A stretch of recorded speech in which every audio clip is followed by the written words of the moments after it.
49ers-Cowboys rivalry through the years has just had some great iconic moments and great games. The throw is into the end zone. It is a touchdown. The Cowboys have swept away the lead. Moments in time where you can remember where you were, and you can look back 5, 10, 20, 30 years ago and still watch that play in disbelief or in awe. And he throws into the end zone. Touchdown!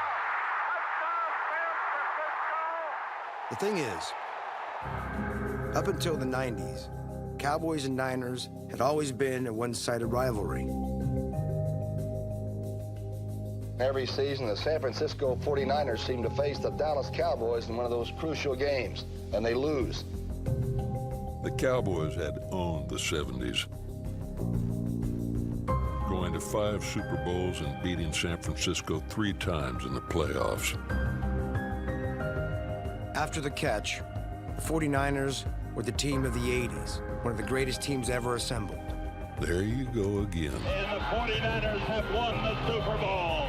The 49ers with 3 Super Bowl victories in the 1980s. We didn't have a rivalry. A true rivalry is when the two teams are really, really good. Pump fake by Montana. Launches it for the end zone. Jerry Rice.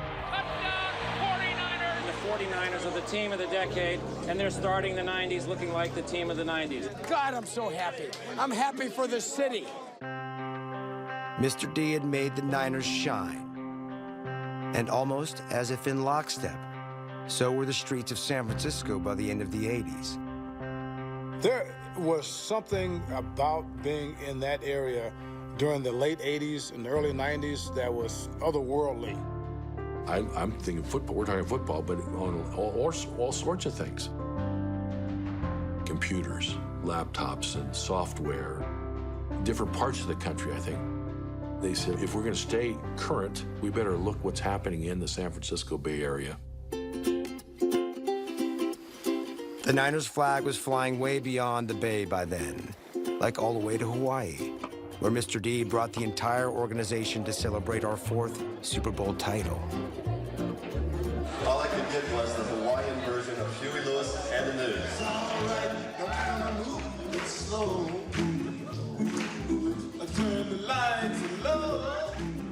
Best of times, worst of times, I guess.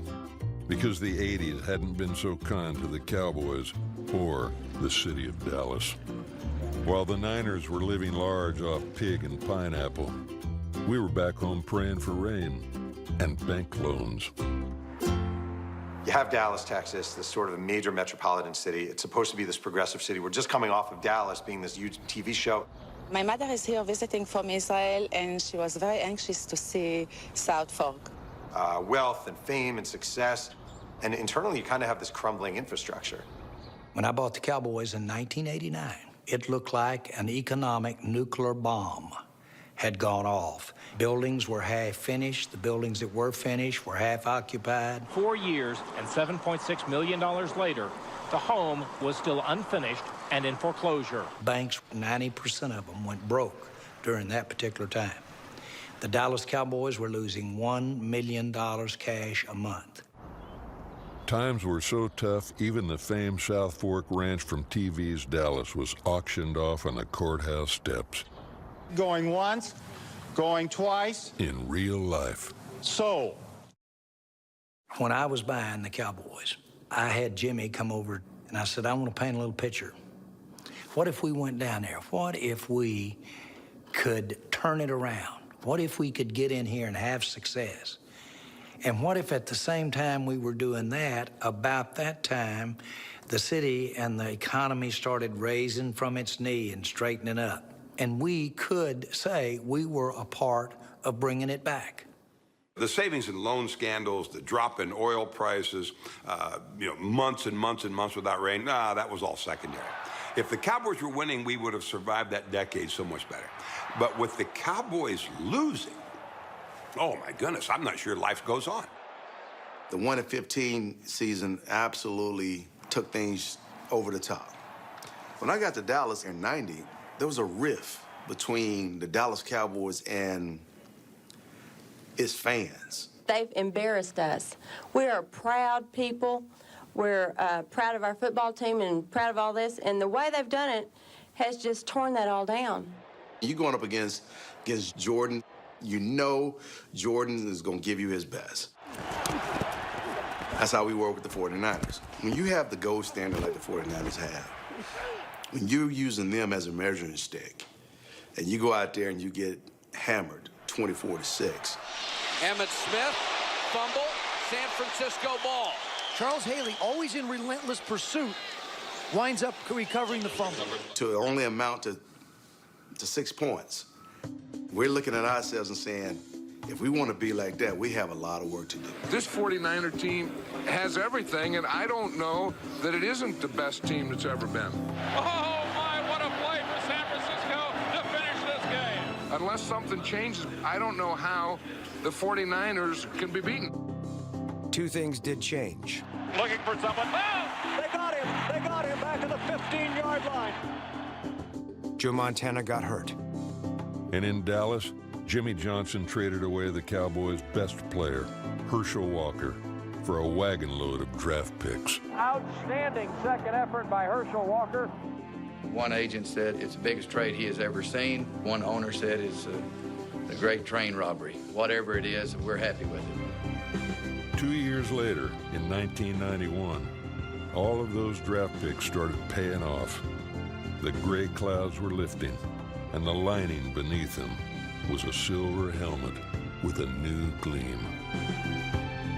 Jimmy Johnson and Michael Irvin had something Tom Landry never did. I couldn't stand the way they strutted. In Dallas, that's called walking. You must have something in your shoes, son. And that is going to send the Dallas Cowboys to the playoffs. In 1991, America's team won a playoff game, while San Francisco didn't even make it to the playoffs. We were down a little. You were up a bit. And soon, a 49er blunder would put both of us on equal footing, setting the stage for a battle of the Titans.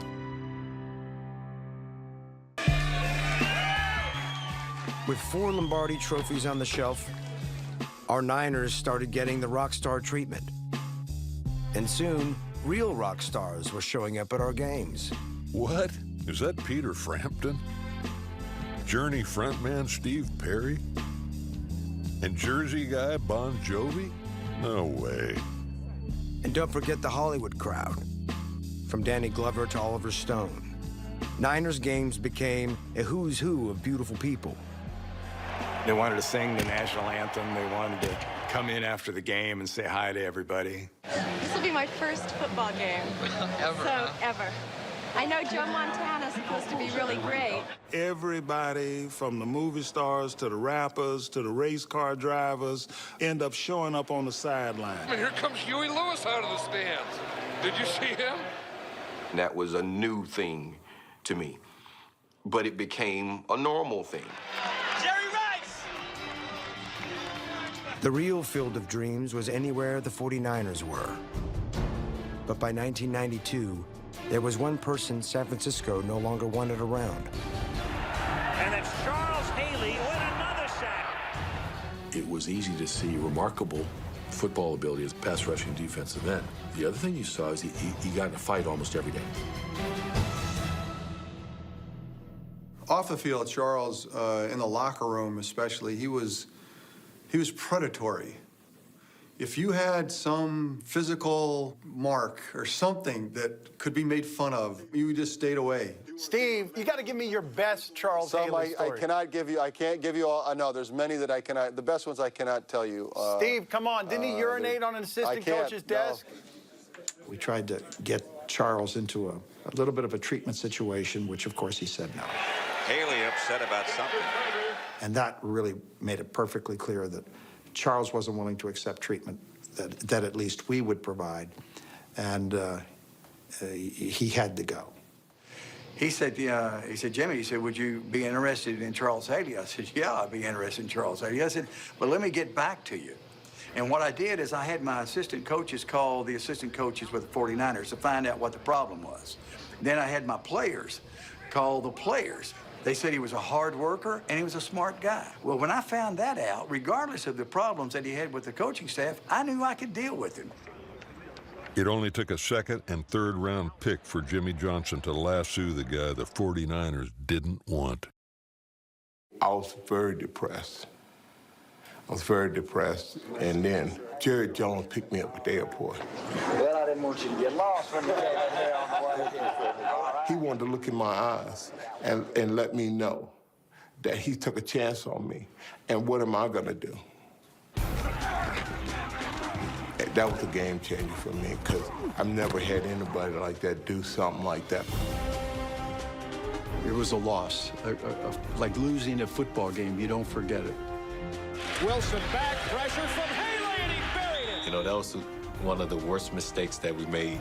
I say it now, and I've said it before. It was probably the biggest mistake I made as an owner.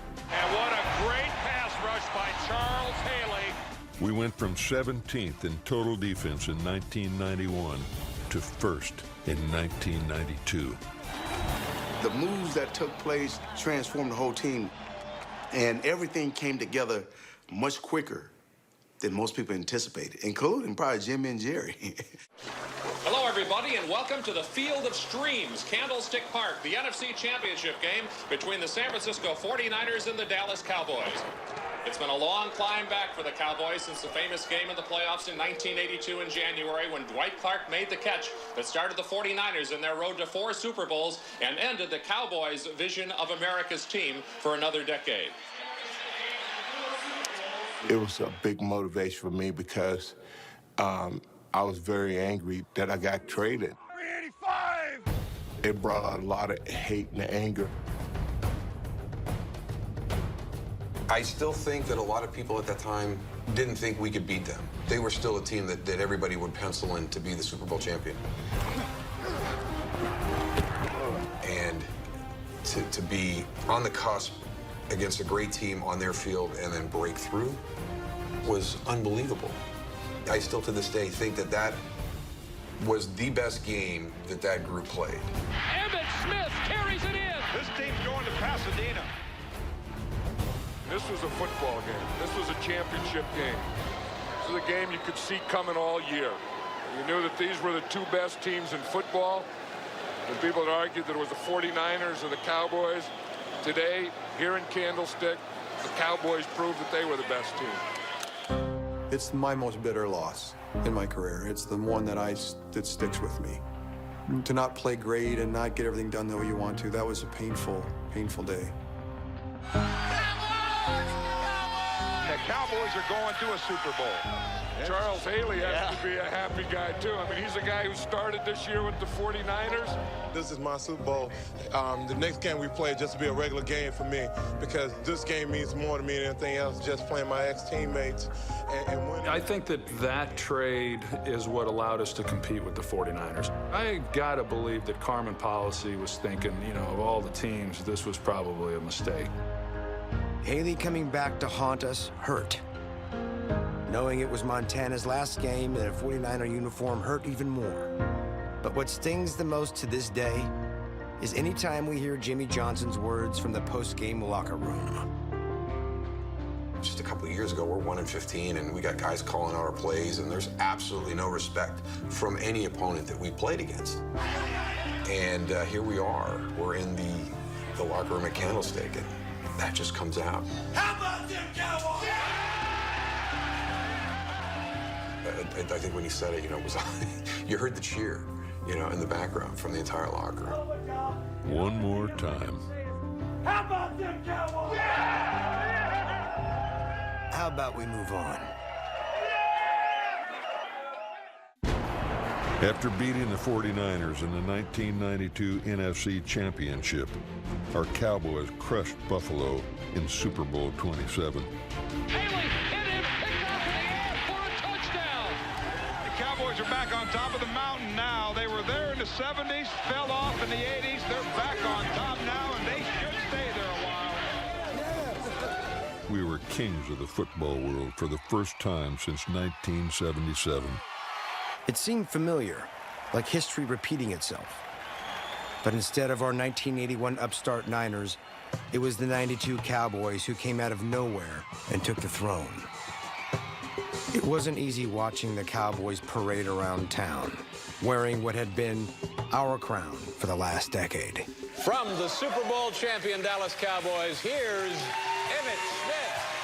Go out, I'll hit you. After losing the '92 NFC Championship, we spent the next 8.5 months fuming, waiting for our shot at revenge. Get out of here!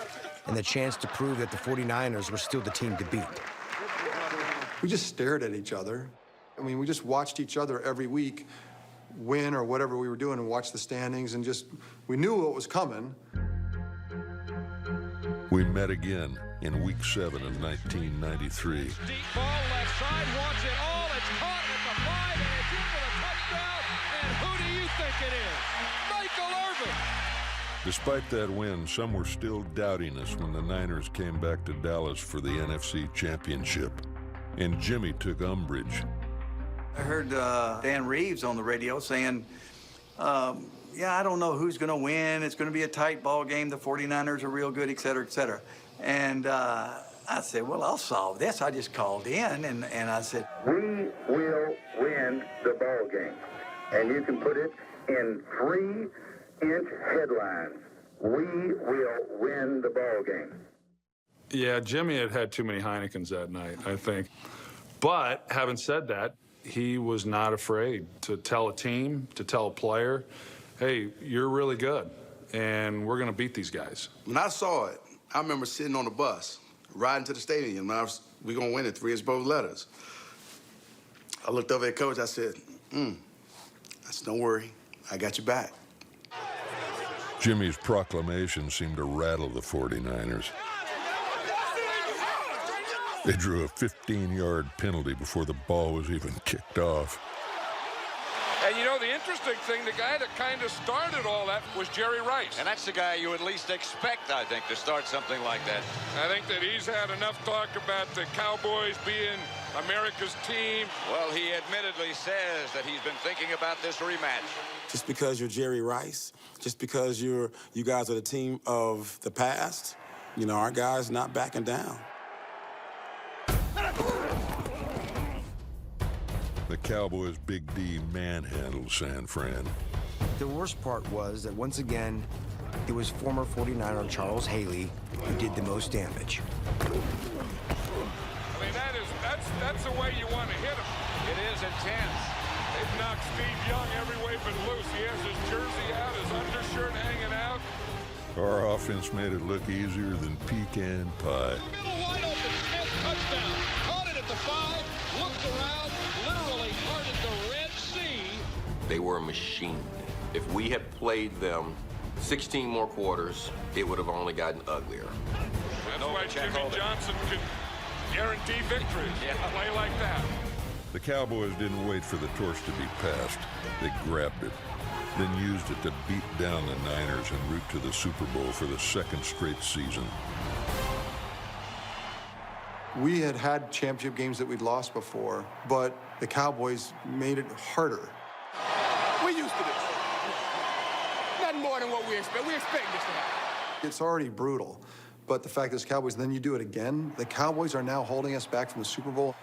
Yeah, we don't have anger issues, we just have anger. now, I've been doing a lot of talking, but if you're going to talk the talk, you got to walk the walk. Hey, thanks to you guys, y'all did the walking, all right? Hey, and one thing, this week I'm not going to say a word. You know how I feel, but I'm not going to say a word, but I will say one thing right now. How about them Cowboys? Here we are again, the Dallas Cowboys and the Buffalo Bills in the Super Bowl. Back-to-back Super Bowl wins would mean a lot. But you can't blame Jimmy for looking ahead to an impending free agency war with our real nemesis. Screw it, that's my fault there. I'm free agent. I tried to get you to come over there. Jimmy, good luck. All right, good to see you. Jimmy, Rush Limbaugh. Of course, our early negotiations with Dion got bum-rushed. All right. Thanks. Good luck. All right, thanks. Good luck. Dion, don't count me out. Aikman draw to Smith. The only thing worse than seeing Dion courted by the enemy was watching Dallas lift the trophy yet again. to back, baby. Back to back, baby. Back, baby. Cowboys back to back in the house. It was sickening. Still is. It just ate at us. I literally started working out when that weekend ended. All the guys were out doing what they had to do.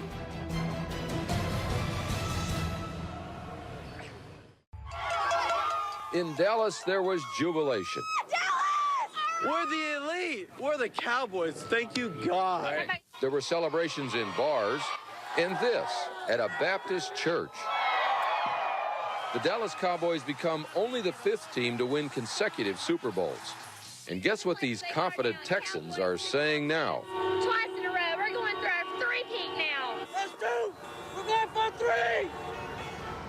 With back-to-back Super Bowl wins in '92 and '93, our Cowboys were changing the status quo in more than the NFL.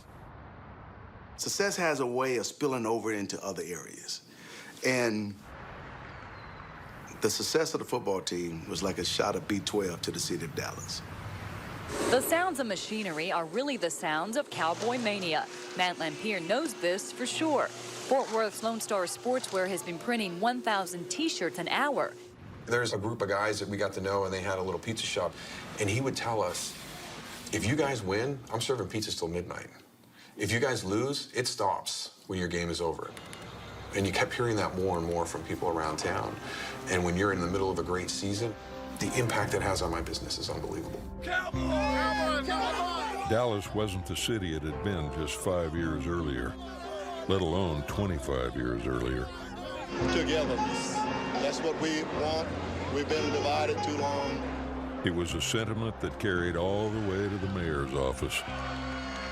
We were able to pull together a coalition and win with 62% of the vote against 6 other candidates. So it was pretty good fun. It was exciting times. And the message that is going across the country now is that Dallas, Texas is a city of hope. Hey, what's going on? In just a few short years, Jerry and Jimmy's vision of the Cowboys rising alongside their city had come together. Yes, but their relationship had come apart. In order for them to go on from here, we have mutually decided that I would no longer be the head football coach with the Dallas Cowboys. I'll never forget when Jimmy left the Cowboys. Bill Walsh got on Nightline, and he said, this is a tragedy. It'll never quite be the same for either one of them. If either one of them think they're going to get the same formula again and expect the same kind of success, I think they're mistaken. For the Dallas Cowboys, it's a great football team. It's clearly the best team in all of the NFL. It may be for some time. There aren't any real chief rivals, so I think they're here to stay. The legendary 49er saying Dallas was the best, we suddenly thought we had nothing to worry about. I hope I can do as good a job as Jimmy Johnson. That's what you're hoping, and that's damn sure what you're hoping. That's why I'm here. We got a job to do, and we're gonna do it, baby! Yep. 1994 was clearly a year of change. I'm an internet service provider here in Dallas, Texas. And wait a minute, before you say that, you've got to tell us before we look at this video, what is an internet? What is internet anyway? Internet is, Allison, can you explain what internet is? I mean, the idea is that eventually everyone will use a computer as a very important tool, whether it's learning or on their desk. The coming information age would reboot Silicon Valley. Just like losing to Dallas in the '93 NFC Championship game sparked a reboot of the 49ers. After the final play of the game, Eddie and I got in the elevator, just the two of us. And he looked over at me and says, we can't let this happen again. And Eddie said, I don't care what it costs. I don't care about anything. We're not going to lose to Dallas in the NFC Championship this year. You know, with free agency, you get a chance to test your value on the market. San Francisco saw me as a guy that was a key component to their adversary, their rival. Let's bring one of their main guys, let's bring him on our team. and have him lead our defense. Let's get Dallas. Let's get Dallas. Kenny, this is why you're here, to get us over the top. The Niners spent to the top of the salary cap, acquiring big-name defensive talent to counter the Cowboys' offense. And to this day, we can't figure out how you were still able to poach the biggest prize of them all. I'm going to do what I was blessed to do. You know, I might not high step 60 yards, but it will be 50 yards. Where you at now, Dion? Where you at, baby? Let's try to make history, baby. I'm like every man in America. I love a challenge. I love a challenge. See, the challenge was to go to San Francisco and beat Dallas. This defense was revamped to play against Dallas, basically. Went out and signed free agents that fit our style play and can get the job done. So, you know, let's put up or shut up time for us defensively. This is just pure hate at this point in time. We're not even talking about lofty ideas about America's team or, you know, the genius of Bill Walsh. This is all about me beating you. It's the same thing with the Lakers and Celtics. You know, there's no natural rivalry with the Lakers and Celtics except for the fact the Lakers and Celtics hate each other. We hate each other. And that's what you love in sports. When you have two teams that completely hate each other, who are at the top in their prime, and they go at it. You got a fake number 80 over there. Cry baby. Come all the way out here to kick their ass.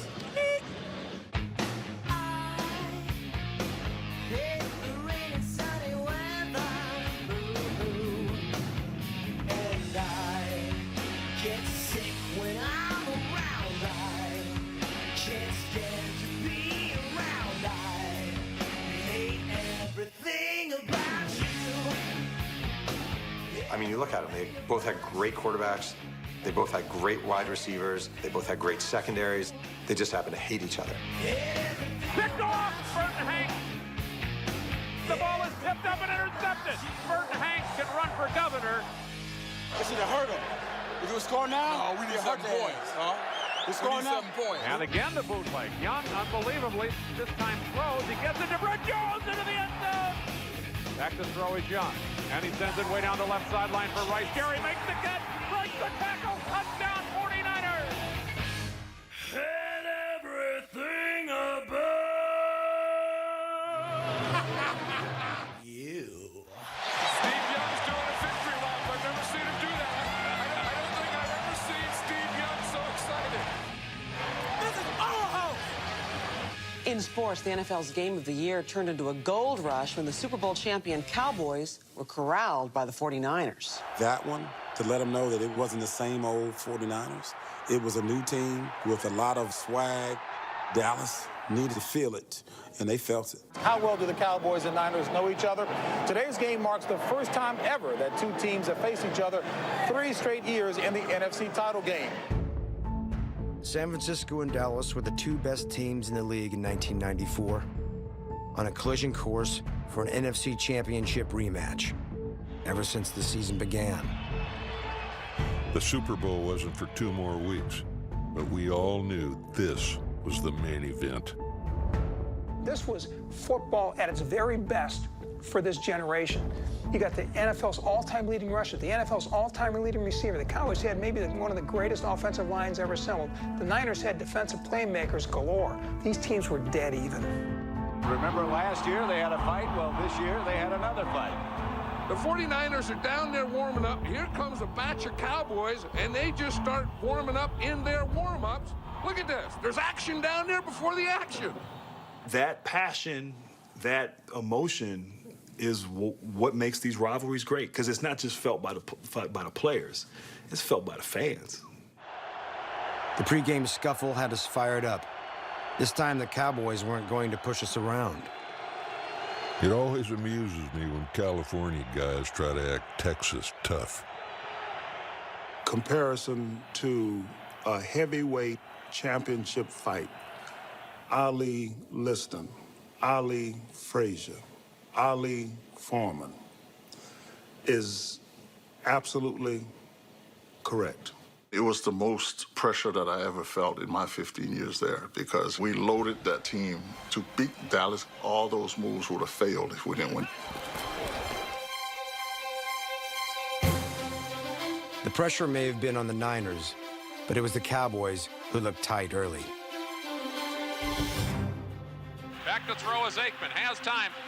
Sends it down the left side. Ball is caught and knocked down. And when that one hit, we jumped on it. Game changer. Now it's like, let's pile on. Before the Cowboys knew what hit them, the Niners had 3 takeaways and a 21-0 lead.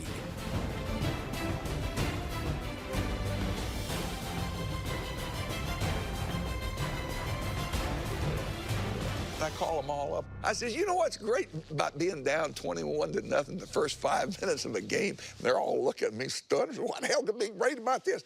I said, we got 55 minutes to get back in the son of a bitch. I knew it was only a matter of time before the Cowboys started playing the kind of football that had allowed us to dominate the Niners the last 2 years. Aikman to Irvin, and the game might be on yet. Sweep it left to Smith with a pitch. Banging near the goal line. Touchdown, Emmitt Smith, with 1:56 left to play in the half. I'll give you credit. Every time I thought we had your Cowboys beat, they fought back. 38-28. It's not over yet. 8:29 to go. We in this game. Damn it, we in this game. We have the upper hand now, mentally. I think we start to create doubt. We had them at 21-0, and here they are. This rivalry was built on legacy plays. And just like Staubach's comeback in '72. And the catch back in '81.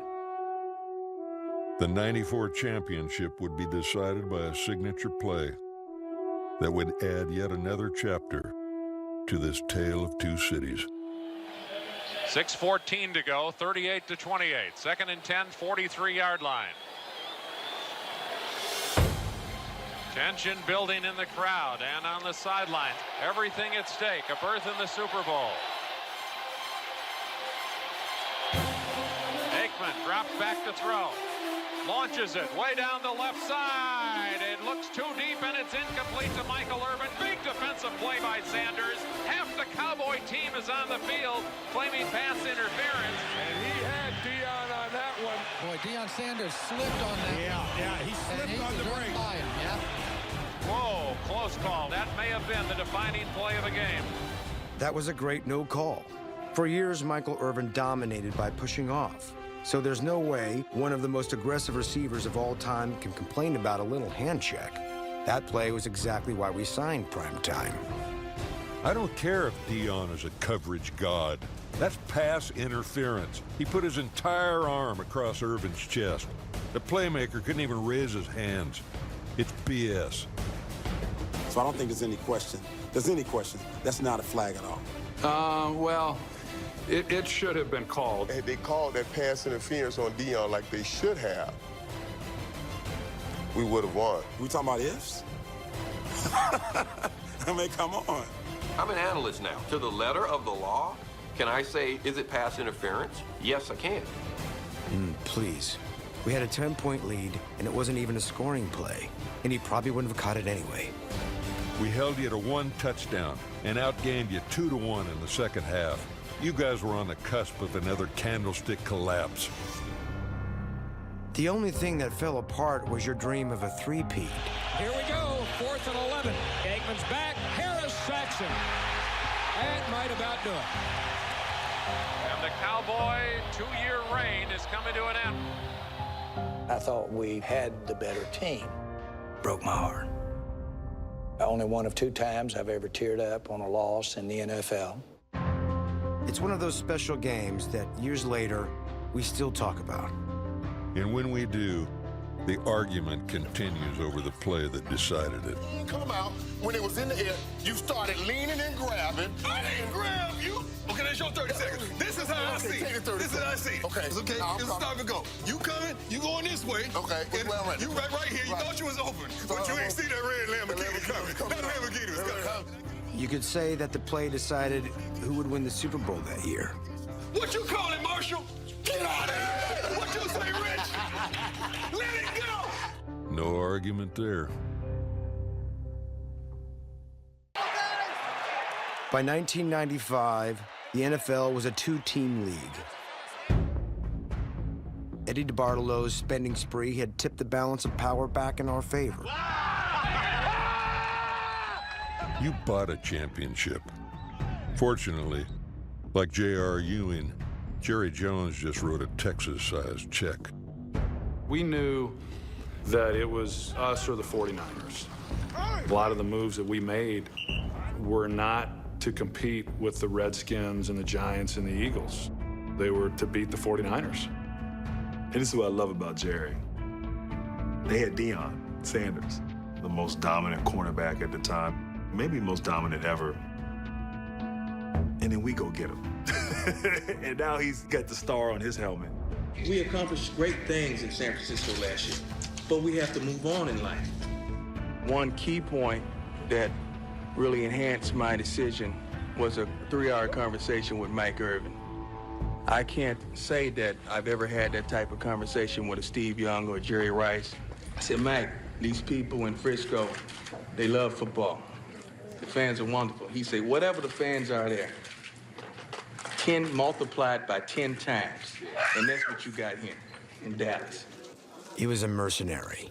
I'd call it a hired gun. I didn't like it. There was no sense of loyalty. In 1995, we had a parade on Market Street in San Francisco.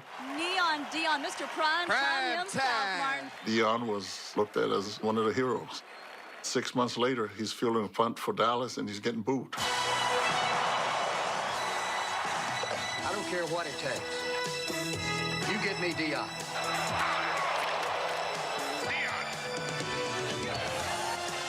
Are you ready? I was born ready.